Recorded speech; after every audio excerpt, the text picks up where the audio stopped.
Η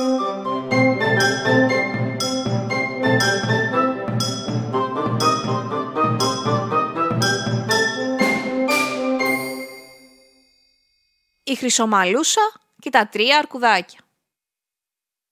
Μια φορά και έναν καιρό, σε ένα πανέμορφο σπιτάκι μέσα στο δάσος, ζούσε ένα κοριτσάκι με λαμπερά ξανθά μαλλιά, η Χρυσομαλούσα. Ήταν πολύ άτακτη και έκανε πάντα αυτό που ήθελε. Ένα πρωινό, η Χρυσομαλούσα είχε μεγάλη όρεξη για παιχνίδι στο δάσος. Οι γονείς της όμως δεν την άφηναν να φύγει από το σπίτι πριν διαβάσει τα μαθήματά της. Έτσι εκείνη το έσκασε κρυφά από το παράθυρο του δωματίου της και χωρίς να το καταλάβει κανείς, ξεχύθηκε χαρούμενη στο δάσος. Σε ένα άλλο σπιτάκι, στην άλλη πλευρά του δάσους, έμεναν 3 αρκουδάκια. Ο μπαμπάς Αρκούδος, η μαμά Αρκούδα και το μικρό αρκουδάκι. Μόλις είχε μπει η άνοιξη και τα αρκουδάκια ξύπνησαν από τη χειμερή ανάρκη τους και άρχισαν να συγυρίζουν το σπιτάκι τους. Η μαμά Αρκούδα μαγείρεψε μια λαχταριστή σούπα και τη σέρβιρε στα πιάτα τους. Ένα μεγάλο για τον μπαμπά Αρκούδο, ένα μεσαίο για τη μαμά Αρκούδα και ένα μικρό για το αρκουδάκι. Πριν καθίσουν για φαγητό, βγήκαν μια βόλτα στο δάσος για να χαρούν την άνοιξη. Στο δάσος βρισκόταν και η Χρυσομαλούσα. Είχε αποφασίσει να εξερευνήσει τα μυστικά του και να ανακαλύψει μέρη που δεν ήξερε. Ξαφνικά, καθώς περιπλανιόταν, βρέθηκε έξω από το σπίτι, όπου έμεναν τα 3 αρκουδάκια. «Ω, τι παράξενο σπίτι είναι αυτό», σκέφτηκε η Χρυσομαλούσα και χτύπησε την πόρτα. Κανείς όμως δεν απάντησε και η περιέργειά της όλο και μεγάλωνε. «Θα μπω να δω ποιος μένει σε αυτό το σπίτι», είπε αποφασιστικά και άνοιξε με μια σπρωξιά την πόρτα. Το πρώτο πράγμα που αντίκρισε ήταν το τραπέζι στρωμένο και τα 3 πιάτα γεμάτα σούπα. «Μα ποιος άφησε το φαγητό του μες στη μέση και έφυγε?» παραξενεύτηκε η Χρυσομαλούσα και χωρίς να το σκεφτεί άρχισε να δοκιμάζει το φαγητό από το πιάτο του μπαμπά Αρκούδου. Της φάνηκε όμως πολύ καυτό. Έτσι το πέταξε από μπροστά της και πήρε το κουτάλι από το πιάτο της μαμάς Αρκούδας για να φάει τη δική της σούπα. «Είναι κρύα», είπε με μια γκριμάτσα η Χρυσομαλούσα και πήρε μπροστά της το πιο μικρό πιατάκι. Τι νόστιμο», αναφώνησε με ευχαρίστηση και άδειασε όλο το πιάτο στη στιγμή. Αφού έφαγε και χόρτασε, ένιωσε κουρασμένη και θέλησε να ξεκουραστεί. Τότε είδε μπροστά της 3 πολυθρόνες. Μια μεγάλη, μια μεσαία και μια μικρούλα. «Άλλο πάλι και τούτο», σκέφτηκε και έκατσε στη μεγάλη πολυθρόνα. «Ωχ, είναι πολύ σκληρή», παραπονέθηκε και πήγε αμέσως να κάτσει στη μεσαία. «Δεν μ' αρέσει, είναι πολύ μαλακή», είπε και θρονιάστηκε στη μικρή. «Αυτή είναι τέλεια», χάρηκε η Χρυσομαλούσα, μέχρι που η μικρή πολυθρόνα έσπασε σε μικρά κομματάκια και η Χρυσομαλούσα βρέθηκε στο πάτωμα. Σηκώθηκε θυμωμένη και κατευθύνθηκε προς το υπνοδωμάτιο. «Τι γίνεται εδώ?» αναρωτήθηκε μόλις άνοιξε την πόρτα. «Ωχ, βλέπω 3 κρεβάτια.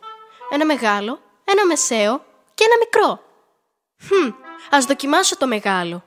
Ήταν όμως πολύ σκληρό και δεν τη βόλευε. Έτσι ξάπλωσε το μεσαίο. Αυτό πάλι ήταν πολύ μαλακό και βούλιαζε. Στο τέλος κατέληξε στο μικρό. «Απίθανο! Σπάρω ένα διπλάκο», χασμουρήθηκε νησταγμένα και κουκουλώθηκε κάτω από τα σκεπάσματα.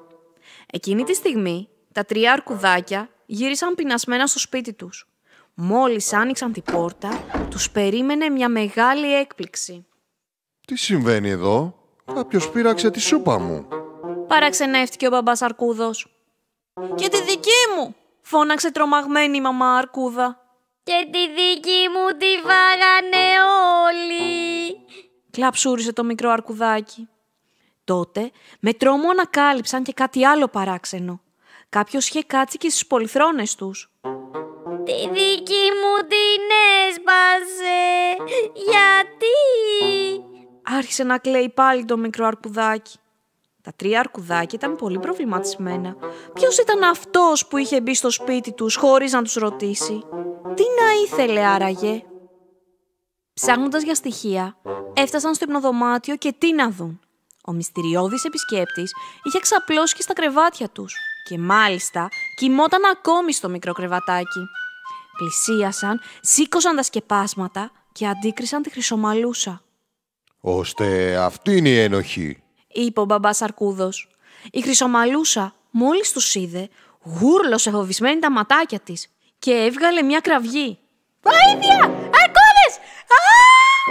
Πριν καλά το καταλάβουν, πήδηξε από το παράθυρο και εξαφανίστηκε. Τα 3 αρκουδάκια στεναχωρήθηκαν. Δεν ήθελαν να την τρομάξουν. Όταν η Χρυσομαλούσα γύρισε στο σπίτι, η μαμά και ο μπαμπάς της τη μάλωσαν που το είχε σκάσει κρυφά. Για τιμωρία, την επόμενη μέρα της απαγόρευσαν να βγει από το σπίτι. Εκείνη όμως πάλι το έσκασε και πήγε στο δάσος. Εκεί συνάντησε τυχαία το μικρό αρκουδάκι. Του ζήτησε να παίξουν μαζί και γρήγορα έγιναν φίλοι. Το αρκουδάκι την οδήγησε στο σπίτι του για να τη συμπαθήσουν και οι γονείς του. Αλλά ο μπαμπάς Αρκούδος μόλις την είδε θύμωσε πολύ. «Πάλι εσύ εδώ!» Τότε η Χρυσομαλούσα έβαλε τα κλάματα και άρχισε να τους λέει φρικτά ψέματα. Είμαι μόνη μου στον κόσμο. Δεν έχω γονείς. Τα 3 αρκουδάκια τη λυπήθηκαν και αποφάσισαν να την κρατήσουν στο σπίτι τους. Έγιναν σαν οικογένεια. Πήγαιναν μαζί στο δάσος και μάζευαν μέλι. Μετά πήγαιναν στο ποτάμι για ψάρεμα και τα βράδια κάθονταν όλοι μαζί γύρω από το τζάκι. Οι πραγματικοί γονείς της όμως είχαν ανησυχήσει πάρα πολύ που είχε εξαφανιστεί. Ζήτησαν λοιπόν από το δασοφύλακα να ψάξει στο δάσος να τη βρει.